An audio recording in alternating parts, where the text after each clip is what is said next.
Hello out there, people. We get some people to respond here. We'll find out if it's working okay.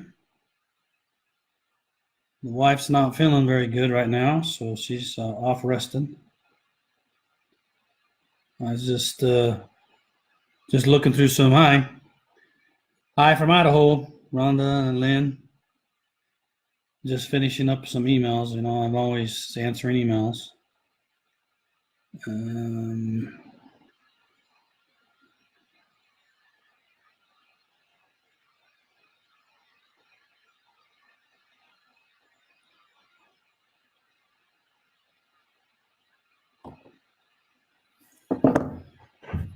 Welcome from Ogden, Terry, and Basin, Wyoming, Iowa, Atlanta. Sure is nice to see everybody showing up. See, I got a haircut though. That's good. For those just joining, Cherie's not feeling very well, so she's getting them so where she can feel better.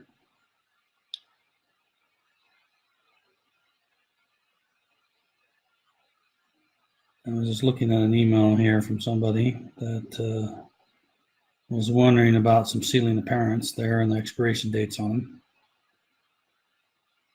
So I can't focus on them right now, so I'm focusing on you. So we'll just give it a little minute here, get a few more coming.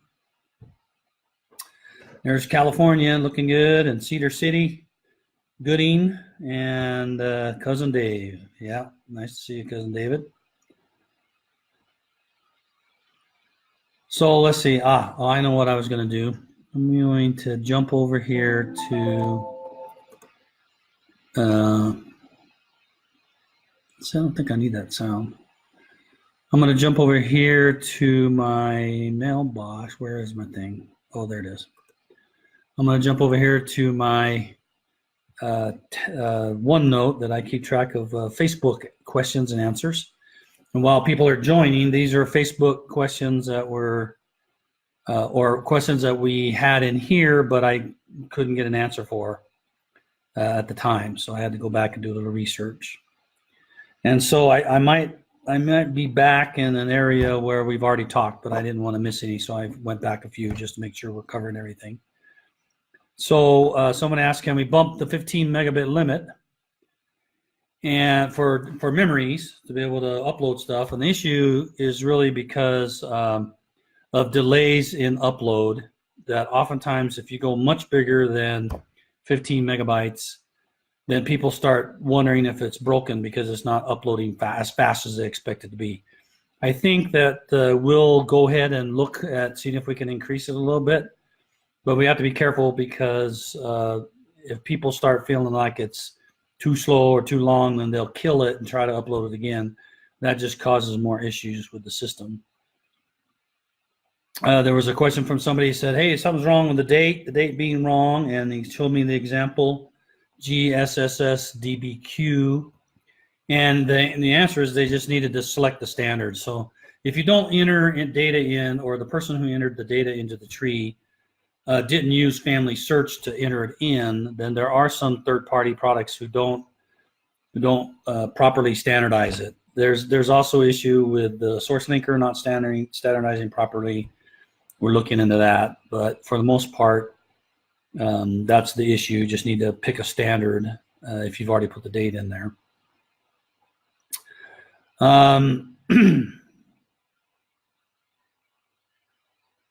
Okay, someone sent in a case, questions and answers, and it was all garbled, and I forwarded that to the help team so that they can respond to you on that one.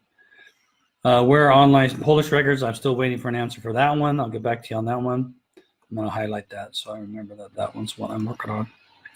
It says, someone's been asking, and and they've also been asking out on Get Satisfaction, will we be getting more Irish civil records than what are currently on FamilySearch? And the answer is yes. The additional Irish record collections are on the plan, but we don't have a date yet when they're going to be started or anything like that. I think that we're still going through some of the negotiation and imaging. Remember, we have to take pictures of everything before we start up indexing or anything like that. Next one is it possible to view or make comments on memories on the Android mobile app? And if so, where do you go to do it? And if not, are there plans to implement it? And the answer is yes, there are plans. And the expectation is you will be able to, when you're in the mobile app looking on the Memories tab, you'll be able to pick something and give a comment on it. If you go into the picture and go into the full details, I don't think they're planning on having it there, but it's expected to come out in the next few months that you'll see that. Okay, I'm just marking it in my thing. Is there a big delay on sealing to parents? Very few appear to be getting done from my list. Well, actually, sealing to parents and spousal sealings are one of the most popular ordinances that people do. The problem is there's a whole lot of them in the inventory of the temple. And remember that right now, it's the way everything's working is it's based on what's in your temple district. So if you have a temple district has a lot of genealogy going on and everybody's sharing with a temple, then the line is particularly long. It's not going to be till later next year, sometime in the first half of next year, that we're going to get to the point where we can get rid of temple districts completely and do oldest name first. We do that with Ordinance Ready right now, but we want to do it for the whole global world. So when a temple needs ordinances, it takes the oldest one off the list that's been there the longest and not just what's in their temple district. So for those of you who have been waiting a long time because you're in high energy and sharing districts, you'll see later on that you'll get a little bit more consistent consumption of the ordinances that you've put in. And of course, there's always going to be more temples. I mean, you and I know. I mean, I sit in a conference. There's going to be one coming up here pretty soon, and it seems every conference that President Nelson has been there, he's been announcing a lot of new temples. And a lot of new temples just mean more demand and more need for those ordinances, and so they'll start getting pulled more and more. Of course, we all need to keep doing our work and keep researching our family and helping others, because we need to make sure that names continue to come in the family tree. Otherwise, there'll be nothing for people to do. You know, we're always going to encourage people to try to learn their own family and get their own names. But there's some are in very difficult places where it's hard to even have the records or much knowledge outside of their own personal memory. So that's why it might take a little bit for the sealings to get going. Why doesn't the death, okay, this one here is, why doesn't the death of a spouse appear on the living person's timeline? I was working, someone was working in St. George with somebody, and they noticed that the timeline had the death of a child and stuff like that, but not the death of the spouse. And we're investigating what's going on there, because the expectation is that it should, any relatives that are yours that have passed, we want to appropriately put them on the timeline for you. Next one, can we search our messages, or can you confirm this is coming? I have a hard time finding old ones. This has been brought up before by others, but I'm not aware of any working going on in this area. I contacted the person who's over the messaging and asked him about it, and he gave me a different answer. He didn't answer the thing. So I'll keep pestering him and see if I can get specifically. I mean, I think that we ought to be able to, if you can't find, you ought to be able to at least print or something, I think, to keep some of those things. So right now, there isn't a way to do find or search inside of the messages, because each message is independent. We built the system ourselves, so it's not like a true email system. All right.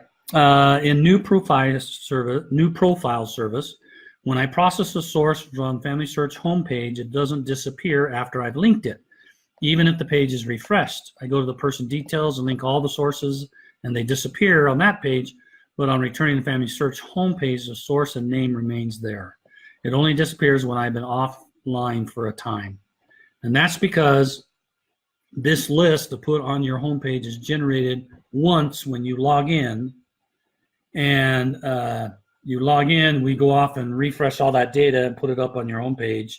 And then I believe we don't refresh that again for another day, just so that we're not constantly slamming everything. I will put a note in here to visit with my guy about, are we consider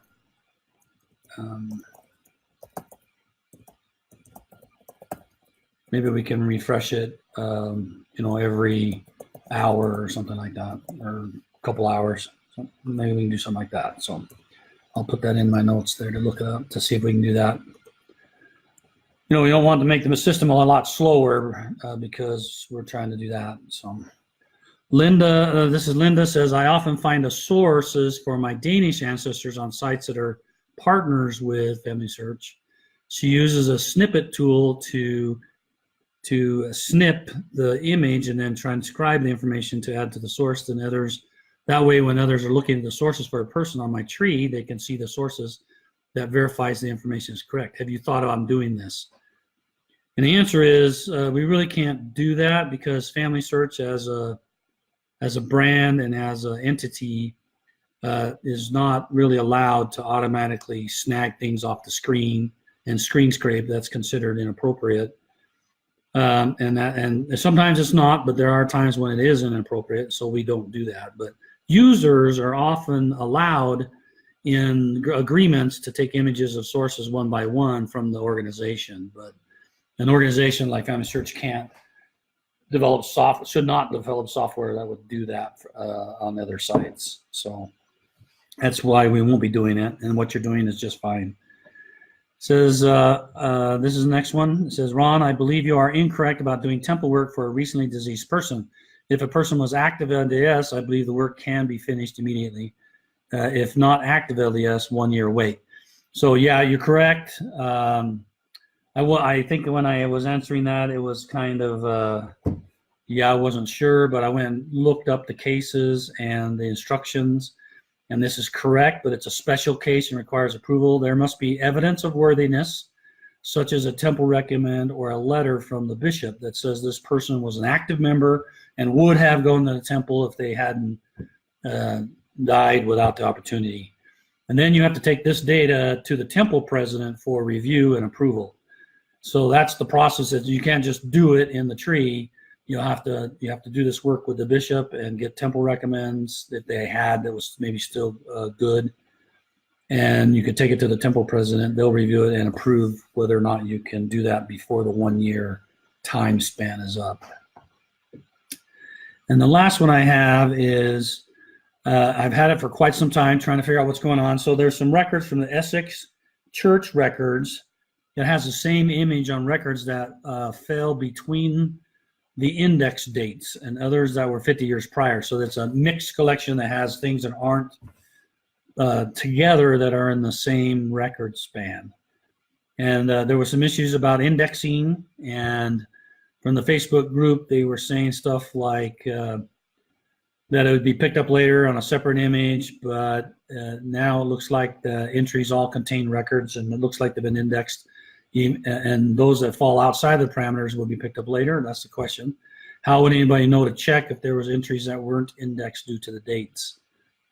And I talked to the indexing teams and asked them what they were doing about these set of records. They're aware of the issue, but they decided to go ahead and continue with the indexing project until it's finished. And then this fix would require a re-indexing of most of the collection, and they have decided to proceed with the current indexing to finish that first before they consider re-indexing. So that's the response I got from them. So that's catching you up on all the questions I had in the past that I didn't get answered. So now they're all answered. I'll look on here online to see who's here. James from San Antonio. Hi, New Hampshire, Colorado Springs. Then Cindy says, is it possible to index and unindexed parts of the creation records on FamilySearch that didn't get indexed? Only very few of the records have been indexed, but I have found many family records I want to directly attach. So if you're aware, right now we have the ability for certain collections to be able to go in and alter the name.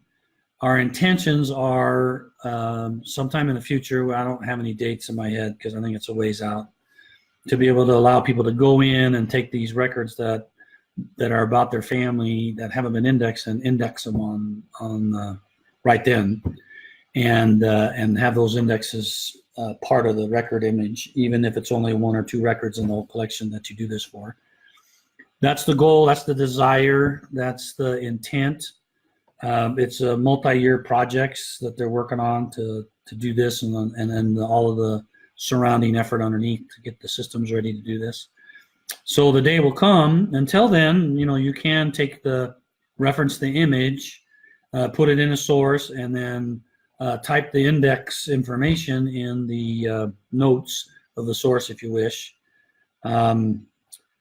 just so you have that record attached, and maybe when the day comes that those records are available for you to do some indexing on, that you can go in and use that data you already looked at to do that. It says, because St. George Temple is closing, where are the shared names going to go? Well, until we change to get rid of temple districts, they'll just sit in St. George. So, but remember that we're planning on making the list global earlier, first half of next year. And so I just leave them alone and leave them there.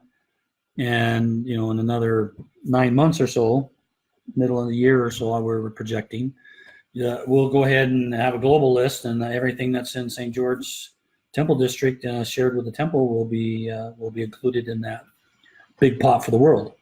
So, Elmer, thanks, from Pennsylvania. Is that Pennsylvania, I guess? Columbia, Pennsylvania? Pittsburgh? I don't know. Don't know my abbreviations for the P. For the P states. Gary asked, what happens with shared temple names when your temple is shut down? Well, there it is. I just answered it. I know St. George is getting shut down. Salt Lake Temple is getting shut down the end of this year for like 4 years. I'm not up to date on what's happening in Manti or Logan, so I don't know those dates. I'm sure it's on the churchofjesuschrist.org website. Linda Chapel, when people ask who they can do ordinances for, I find it's just as easy to say, click on view my relationship. If FamilySearch finds a relationship, you're good to go. Is this accurate? It's not always accurate. It's probably 90% there. The reason why it may not be accurate is there's cases when FamilySearch may look for through a spouse and over and up. Well, I guess that would work if your spouse is around. That would still work. So, yeah, it should be able to work pretty much as a good gauge on whether you can do it or not. Sherry says the tree landscape view temple images are still not showing up for everyone. Have to click on person to see if they need temple work. Oh, tree landscape view. Really? You go into the tree landscape view and you click on a person. I'm going to go try that right now while we're sitting here. I'm going to go to tree. Logging in. I'm going to go to a person in my tree. Let's get that a little bigger for myself. There we go. Oh, yeah. The temple ordinances aren't showing up on the, yeah. Oh, well, it's supposed to be completed. So they show up in the pop-up card, which is appropriate. So what was the question? Landscape view, temple images are still not showing up for everyone. Have to click a person to see if they need temple. Oh, yeah. I guess mine are all done. That's why it doesn't show anything on the temple icons. Let me see if I can find one. I'm going to go to the home page. I'm going to look at my my recommended task. I'm going to go to the temple tab. And I'm going to go to one of the people, and I'm going to go say view her tree, and she has a green temple icon on her. And it seems to be showing for me right now. So you may want to take a check on that and look. But let me go to recents here. If I go to the tree with this person, and come on tree, show up. There we go. It shows the temple icon. So may want to take a look. At least this part of the tree that I'm looking at seems to show icons. I got one that's a green that has some ordinances available. and some reds and yellows, and then I have another one that shows that it's in progress. So those seem to be okay. So give it another try. Let me know if it's still not working. Carolyn asks, when I use Ordinance Ready, the names that come up are not related to me. I have people in my family tree that someone has shared with the temple. Shouldn't those names come up first in Ordinance Ready? How can I get my own family names that were shared with the temple? Okay, well, it depends really on so Carolyn, when it does look for your related names in your reservation list, you're shared with the temple and walking the tree. If it can't find any, and in the shared temple list, but it's based on the ordinance you pick. So if you choose an endowment and it can't find any endowments that are available in any of those places for a related name, it'll give you an unrelated name. So there's probably people in your line that need ordinances, but it's just not happened to be the one you need that you're asking for. That's the issue with Ordinance Ready that can happen. So that's probably why. It's not that it's not doing it, it's just can't find one that's available right then. Okay, I'm going to go over to the submitted questions, and we're going to read one of those first, and then we'll go back to what people are asking. I had one here where a person is, they said, I got to go investigate this one. It's and I don't know if I remember when it used to do this. It may have been a long time. It says, in the past, when you click sources on a person page, along with person's name who attached it, you could see when the source was added, up to a few seconds. Okay, so it was like 2 hours ago, 5 days ago, and suddenly a few months ago, the feature has changed, and now all we see is the date when the source was attached, along with the name of the person who attached. I guess they wanted to know, if it was a few hours or not. Is that true? I haven't paid attention to that myself. Let me go look at a couple of people here in this tree I just pulled up. It has 11 sources on it. I'll go into that tree. I'll go look at the sources on this person.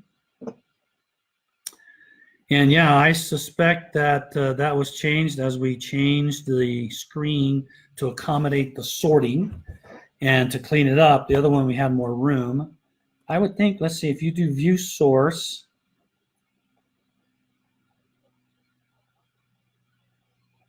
yeah, it just shows the date. Yeah. I don't know if I feel too heartbroken that it stopped saying, 1 hour ago, but let me put it in my notes to just touch base with that team and see. I suspect it was on purpose, but let me just go write a note in here so I can see what it's on. Not showing hours ago on source attach. That'll be enough for me to remember. Okay, the next question out there, and that was asked on Facebook through the ad question, was, when a person dies, do albums created in their account remain intact?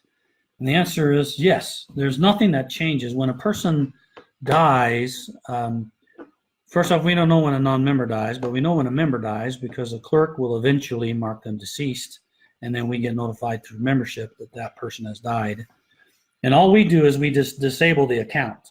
We don't do anything else because that person may have made contributions, and those should still show up. That people should still know who made those changes, and nothing changes in their contributions, and their private living area all stays intact. Everything stays intact. It's just that their account is no longer usable. So nothing changes in the albums. They're still together and they're still intact. If you've been shared that album and you still have that URL, you still should be able to go on that URL and look at the album and see the pictures and do things with the pictures, like attach them and stuff like that.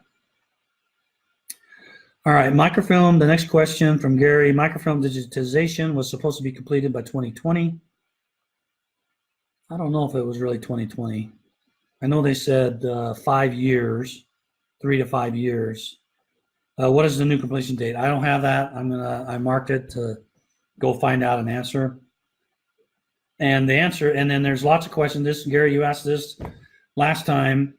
or on the 12th about will microfiche be done as well, and I saw that several people on Get Satisfaction were asking the same question, and Phil, one of the missionaries from support, that's kind of jumps in and helps now and then with Get Satisfaction.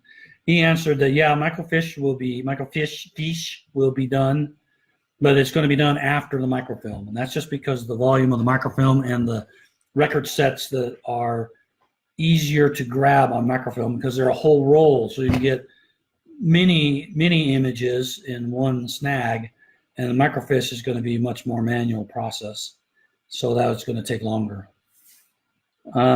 Next question. I have noticed that this is by Sandy, I have noticed that some changes are being made to the message mailbox. That's right. It is nice to have a way to see the contact information for the person we are messaging. However, the link to the person's page that we are messaging about has disappeared. Correct. You're right. That's an error. That's a bug. I believe that's been fixed.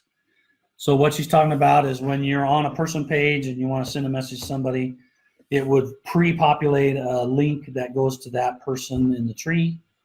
And there was a bug that was broken, and we had them go reverse their change. So that should be working. It should have been working for the last couple of weeks. Next one. Okay,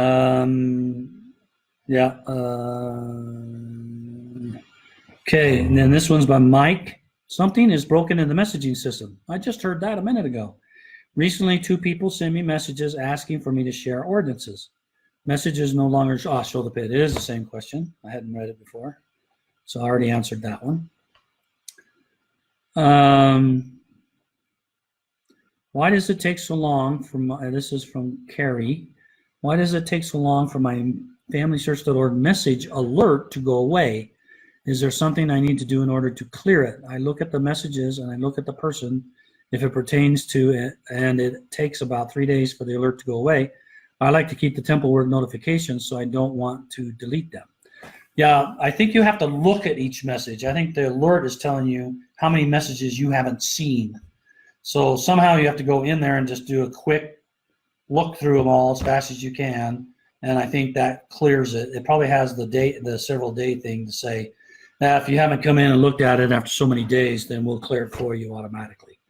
But I've had the same issue where I want to clear out the messages, and I just go in and look at all the messages that are bolded because I haven't looked at them. I just click on them real fast because I know I'm going to go look at them more carefully later.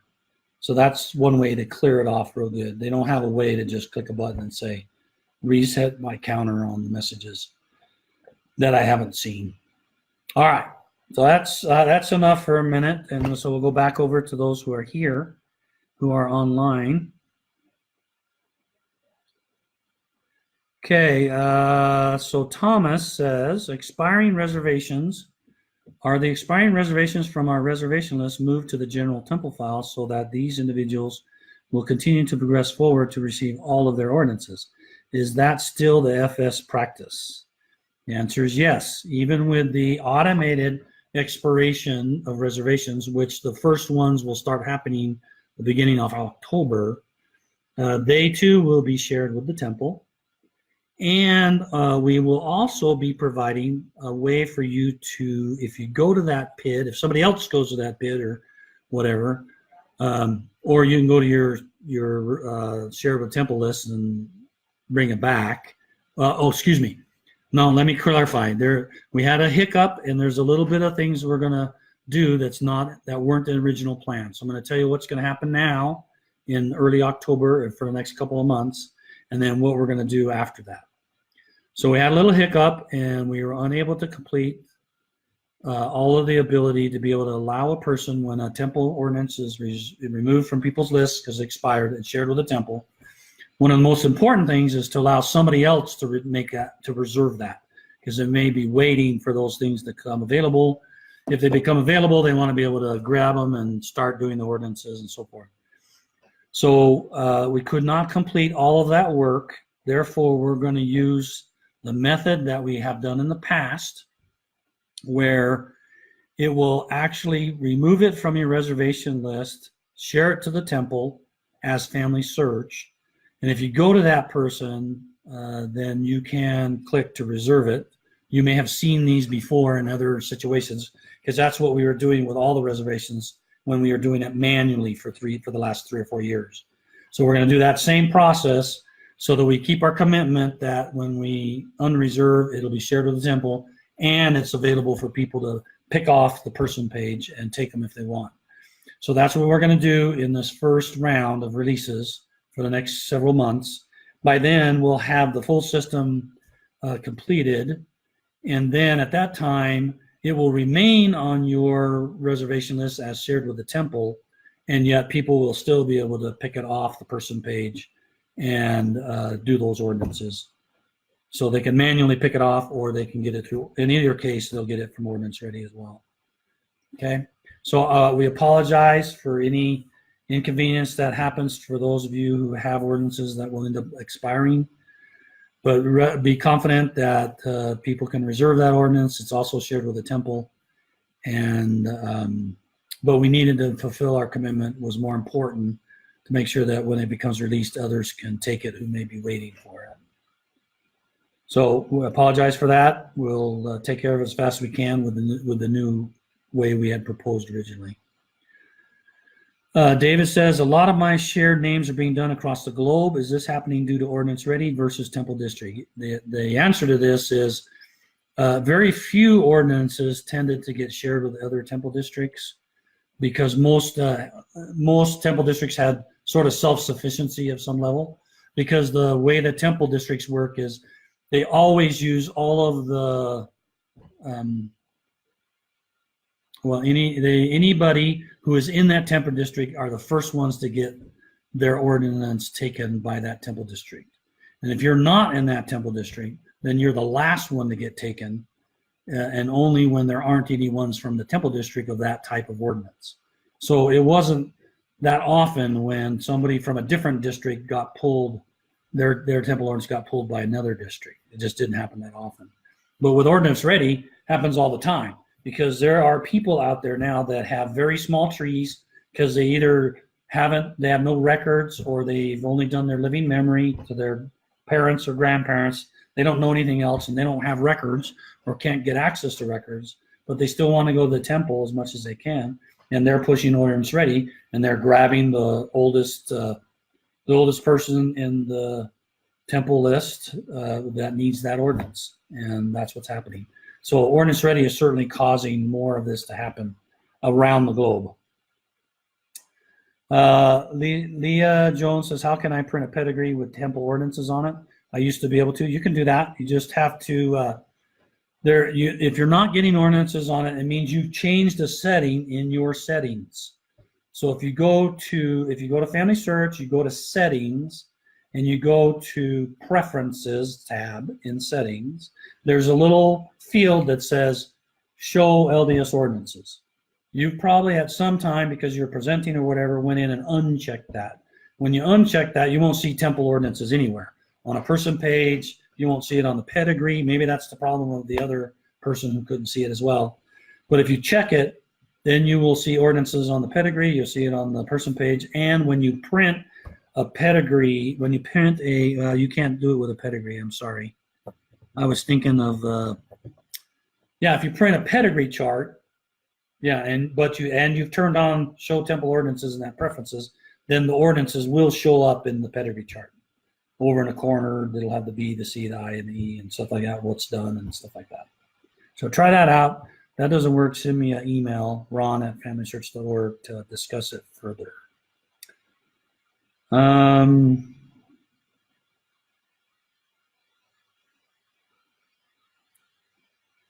just scrolling down here to see where another question is.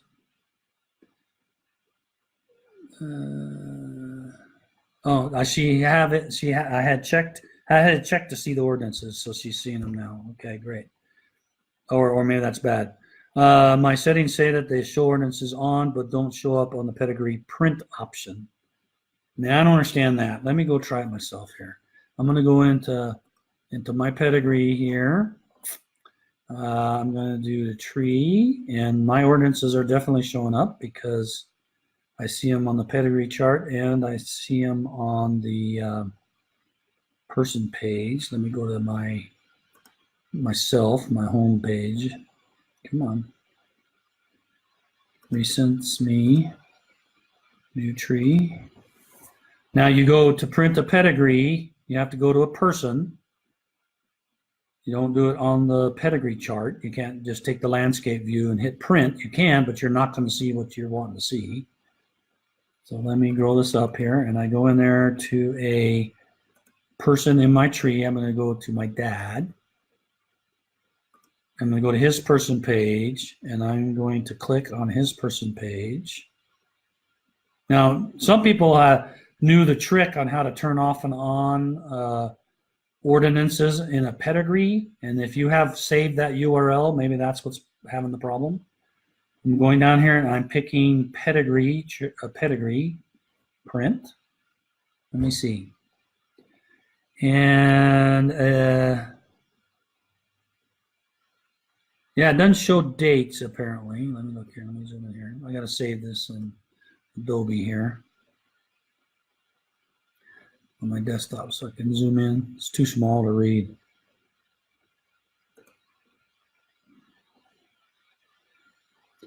And I'm going to zoom in here.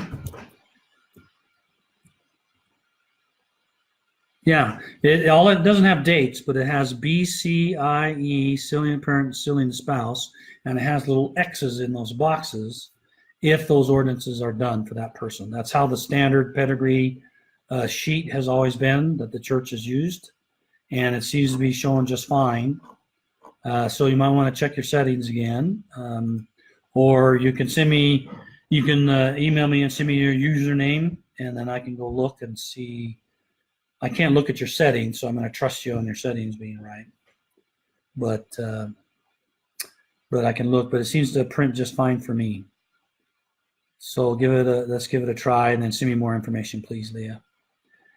He says, Elmer, Aaron, I forgot, if someone is deceased that was born less than 110 years ago, and all parents, siblings, and children are deceased, may a grandchild go ahead and reserve the ordinances for that less than 110-year-old grandparent? And that is, they can. We allow that. They don't even have to get permission. They just go in and they get rights. We authorize that because that's fairly common for grandchildren to want to take their grandparents. So that should work just fine for them. All right. So mine doesn't show BCE. Well, that probably means they don't have those ordinances or something. I see them other places. Okay, so you'll just have to look at that particular PID. If you believe those ordinances should be done, there's probably a duplicate somewhere that you may have to be looking for. Okay, I'm going to go back to the submitted questions from the 19th. He says, this is Kathy, can I vent a little bit? Okay, let me see if I better read this before I read it for word. You don't know how people are venting. The question was, is there ever going to be a time where there will be a limit as to how many people you can reserve and then share with the temple? I have run into several families recently where someone went in and reserved all the families and then share them all with the temple. No email. All you can do is message and hope that they respond. That's the same, whether it's a message or an email, you hope they'll respond. One man answered my message and released all the people I asked him to, and then said, as of right now, I have 24,600 names in the temple system. That seems like a lot of names. That seems like too many names. You're not ever going to get those done. Wow, maybe more now. It's frustrating. You want to help these people get their ordinances done, but they're tied up. I wish there was a way to override the release to the temple system and be able to do their work. Thanks for letting me vent. So this goes right into the thing we were just talking about, that when we expire, then we will be sharing with the temple, and you'll be able to go to that person's page and reserve those ordinances without relying on Ordinance Ready, because you know the person you want to go do. And there will be a limit. We've talked about that from my Roots Tech presentation in February, and we presented it here on our Facebook Live, that same presentation. There will be a limit to the number of reservations you can have. We're not prepared at this time to announce what that limit is. It will be coming though, and when it does, you'll know about it. I mean, we'll make an announcement on how many rows. It's going to be based on rows, and because that's the easiest that you can understand with the ordinances. So there will be a limit coming, and you'll get to know that when we announce that. Next question from Teresa says, oftentimes there are several hints for the same event, but in different formats. Marriage index, compilation of marriage records, marriage certificate, etc. Is there any need or benefit to attach all of these sources if they have the same exact information?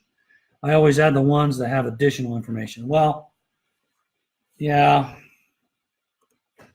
we get enough people that are pretty upset about the exact same record. And what we are asking people to do is, if there's a source and it hints and it's the proper source and it's correct and it's for this particular person or family, we ask that you do attach it. It doesn't hurt to have a lot of sources. And then if you're being selective on which sources you attach and don't attach, then there may be information that could be useful in the future that's not readily available on that person. And besides that, we're going to keep on hinting it to you until it is attached. So you can choose not to accept the hint, but my recommendation and what we've asked people to do is, if it's a legitimate hint and it's valuable for that family and it's correct, please go ahead and attach it. Here's the next question was from Mary. Says mostly as clarification. Those with lots of names, have their names been given an expiration date? All reservations have an expiration date at this time. When we turned on expiration dates, all reservations had an expiration date. Just to confirm, didn't you say that none will be taken away from them, but no more can be added? So yeah, when we implement the limit, which we haven't done yet, when we implement the limit, if the number of reservations you have is over the limit that we announce, we won't do anything to your reservations. We're not going to take them away or anything like that. They're your reservations to work with. But you will not be able to reserve more names over the limit. And so you'll need to work on getting your reservation list done. You can share them with the temple. If you share them with the temple, they won't count against your limit. But if you leave them on your list and you don't share them with the temple, eventually they will expire because you'll have more than you can do. So they'll eventually expire. There was one person who sent me an email that thought that if you printed a card, the reservation would never expire, and that's incorrect. If you print a card, doesn't matter if you print a card or not, the reservation will expire and be given to somebody else. And the expectation when you get told that it expired is you're asked to destroy that card so that we don't get duplicate ordinance work in the temple. But they will begin to expire, and then when they expire, they'll be shared to the temple list and available for others to pick up. Do we know what the limit is? We haven't announced what that limit is. When names are on a person's temple list do expire, are they shared with the temple? The answer is yes. When names do expire and the person has cards printed, is there a way to avoid duplication ordinances if they do not destroy the card and don't check their list? I don't see how. Sounds like there will be some duplications if people aren't careful with examining whether or not a card is still valid. We recommend that before you use the cards, you go look at the PIDs, or you look at your reservation list, you look at the PIDs and see if it's still reserved by you and hasn't expired. There's even been some discussion in some places about trying to get something close. Hello, is anybody out there? Did everybody go away? I don't know what happened. Apparently something happened where the browser got in a funky state and it lost and Facebook went nuts and said it couldn't publish my stuff on the Facebook Live. So I don't know what happened, and I don't know where I was when it died. But apparently my browser was having trouble or had trouble, and it communicating with Facebook, and Facebook hiccuped and said it couldn't keep displaying my video and died. And I didn't realize it till after I answered a bunch of questions. So I hope that someone can remind me where we were when I last talked. So I'm sorry. I should have had it on my phone. See, Jarrett used to always have it on his computer running next to me so I could see that it was still broadcasting. But apparently there. So that means I blabbered on for 6 minutes with nothing happening, nothing being recorded. So I'm sorry. So does anybody have any burning questions in the next 10 or 15 minutes or so that I can answer? Let me know. Just a reminder for those of you who are all interested in going to London, you can go to London and get routes to. Oh wait, I'm going the wrong way. See, everything's backwards with this camera. That's the thing that's weird. See, Routes to London is this next month. Don't know if you're going or not. I left off where you can't reserve more if over the limit. Oh, good. That's not too bad.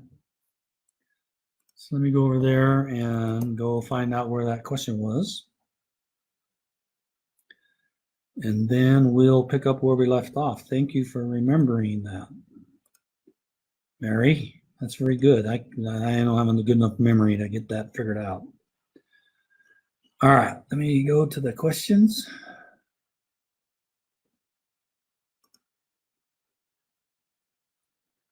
And so I'm going to go down here to the questions. Almost there.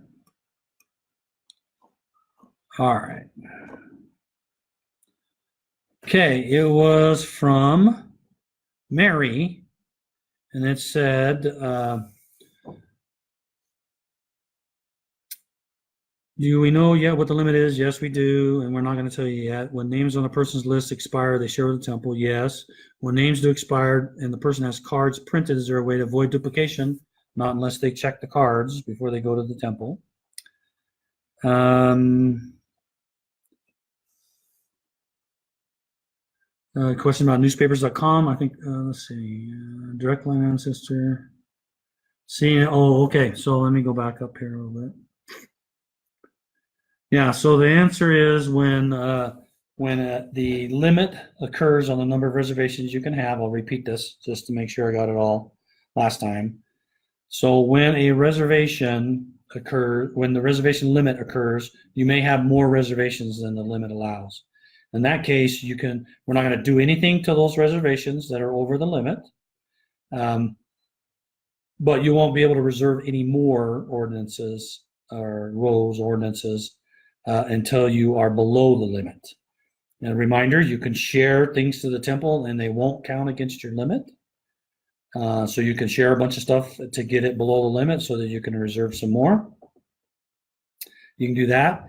And then if you don't share them with the temple, then they'll just expire because you probably have more than you can get done in the time frame that in the 2 years or whatever. And then when they expire, they'll be shared with the temple and others can pick it up or you can pull them out. Now, remember, I said earlier that this initial releases in October will be slightly different. And unfortunately, because we had a snag in some of our software and didn't get some parts done, but we still feel obligated to release to share to the temple the ordinances that have expired because there's others interested in trying to get them. What we're going to do is use the method we used before where when it expires, we will unreserve it from your list and we'll share it to the temple as FamilySearch. But that will allow people to go to those person pages and click a button to reserve them and put them on their list. We felt like that was more important. And so we're going to do that until we get the software finished that when we get that software finished, that will automatically share with the temple and leave it on your reservation list. When that happens, then you'll see that your next expired set will just be shared with the temple and you'll see it on the reservation list in the shared with temple category. Okay, Susan said, when or if can I move pictures around? I think you can move pictures around inside an album on your gallery. That's the only place you can do it right now. I believe that works. We haven't really discussed a whole ton about how doing that on the person page. I think it would be valuable to do sorted, by oldest or youngest or newest or oldest. would be more interesting to start with, because I think most people want to sort it by the youngest picture to the oldest picture, or the earliest event to the latest event. People tend to want that, so I feel like that'd probably be a good thing to do first, but rather than dragging it around.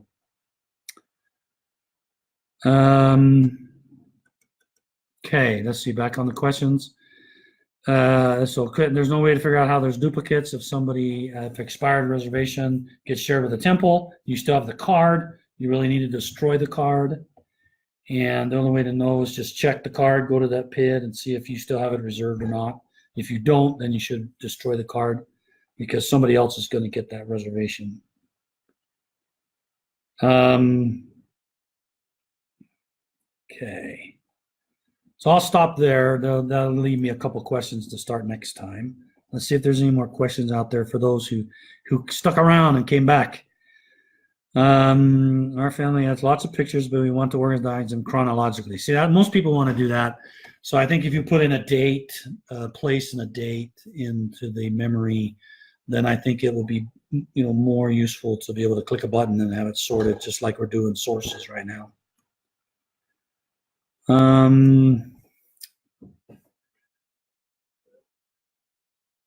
Okay, so Lynn says, I am a keeper of cards and organizers of ordinance to be done in my family. Well, the intent of ordinance ready and everything else is try to get other people in your family doing the same thing, not just you, for everybody. It's a lot of work, but you can spread it around. Due to the fact that my parents do not have a computer, how is this going to affect how many cards or ordinances I am allowed to have? It's not going to affect anything at all. You're going to have the same limit as anybody else. There's going to be two things that we're going to develop in the coming year that could be useful for you. And I'm working with some other people to figure out how to do this in an effective way for temples in Utah County, because they're not returning cards. So there's been people that have mailed a card to their parents because they don't know how to use the computer very much or at all. And now the card's being kept, and so they don't know what to do. They don't have a card for the next visit to the temple. So let me answer my first question. Okay, there's two things that are going to happen. I'm assuming your parents have a phone. So if your parents have a cell phone, most people have a cell phone, even older folks that don't feel comfortable with computers, they always have a phone, mostly because we want them to have a phone so we can get a hold of them, or if they're in trouble, they can call us or call 911.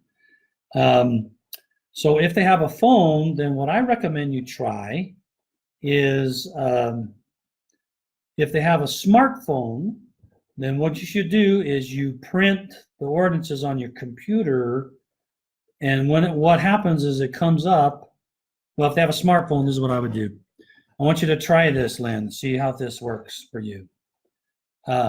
Use the mobile app, Family Tree mobile app. Pick the person you want to print the card for. Say print, and on the mobile app, when it's done printing, you have multiple cards. You do done printing, it will show you a number, and it'll also show you a QR code, the square barcode. It's not called a barcode, it's called a QR code, but it's basically a square block that somebody can scan, okay? If your parents have a smartphone, take a screenshot of that screen with the square barcode and the number, and text that to your parents, and then tell them to take their phone with them to the temple, go to the office, and show that picture to them, and they'll be able to either scan the barcode there, the QR code, or type in the number, and that will print what you put together as a print job for them. Okay, so try that. If the smartphone doesn't work, sending them a picture, then just type in the number in a text message and send them a text message with the number, and tell them to go show that number to the person in the temple office, and they'll print the cards for them right there at the temple. So I want you to try that, Lynn, and then let me know how it goes. Send me an email, ron@familysearch.org. I'm interested to find solutions for these situations where you're sharing cards with people that can't use a computer. I'm hoping that people can use a phone. So I don't know very many people who are older, my age or older, that don't have a phone. So, but they can sometimes not have a computer. So let me know how that works out. Keith saying, see, my relationship should tell us how we're related. And I agree, but we don't do it yet. We're going to do it. What we did is we spent time trying to figure out how to do that in all languages, and it's impossible because languages, sometimes the closest relative is your brother, not your parents, things like that. So we've decided we'll just show the relationship in English to those who are English on their browser. So we'll get to that eventually. That's the plan. Other languages, we'll do it for Spanish and for English because it's the same in both of those worlds. Anything outside of that, it's nothing like what we have. Third cousin, twice removed stuff doesn't even make sense in many cultures. Yeah, you could reserve the helper number and reserve the names, but that doesn't help them, Linda, because they can't go to the computer to print the card. So, and another thing we're going to do, by the way, is have shared family reservations. We'll have shared family reservations coming probably sometime next year. And shared family reservations, what you'll be able to do is you're going to create a family unit. You're going to say, I'm going to create a family, a shared family, and then you invite people to be participants in this family. Your parents, your brothers and sisters, your children, your cousins, whatever. And they come and ask to join, and you accept them, and they'll get joined into the group. And each group will have their own reservation list. And so you can take reservations from your list and share them to the family reservation list. And then if your parents can run ordinances ready, then it will pull those ordinances right out of the family list and print them right there on their phone. They get the same code, and they could take it to the temple and have it printed. So that's another option, but that may be more than they can do. So Dad says you have to be smart to use a smartphone. Well, does he have a dumb phone? Then send him the text message with a number and tell him he's smart. Dad, you can figure this out. Okay, couldn't Lynn's parents have an LDS account that she knows the login and password, and then she can manage multiple accounts? Yeah, but that doesn't help because they can't print. They can't print the cards because they don't have a computer, so they can't print. She can email them stuff, but that doesn't do any good. They don't have a computer to see the email. So that's the problem, is how to get the physical card to them when they're not in the same place, the same state or anything. All right. Well, that's the time. I apologize again that there was some browser hiccup that happened. I've learned now to watch my live on my phone while I'm doing this so that I can see that it's still working. Thank you for coming back and hanging in there with me. I'll probably join these two videos together so that it's one video when I post it into YouTube. And thank you very much. You all have a good evening, and may you be blessed in your work and your efforts. You're doing amazing work. It impresses me, all that you're willing to do and all that you have done. You're making the Lord's work a success, and you're helping others, including people that are not of our faith, find comfort and peace and joy in understanding their family. We're doing research to figure out how to help public users feel that connection of family. And in the church, we're all about family. It talks about family. We do family meeting. We do all these things that tell us that family is important. But that doesn't happen in a public family, in a family that aren't members of the church. And so they tend to drift apart. They tend to be separated because they had to move to different places for work, and they don't always maintain those connections. And those connections can change their lives. It can make it better for them. It could save them. It could help them, and it certainly will improve them. So thank you for all you do. Have a good evening. Thanks for joining in and sticking it out on round 2. And we'll see you next time. I'll let you know when our next video is. I'll post it on the Facebook next. All right. Thanks.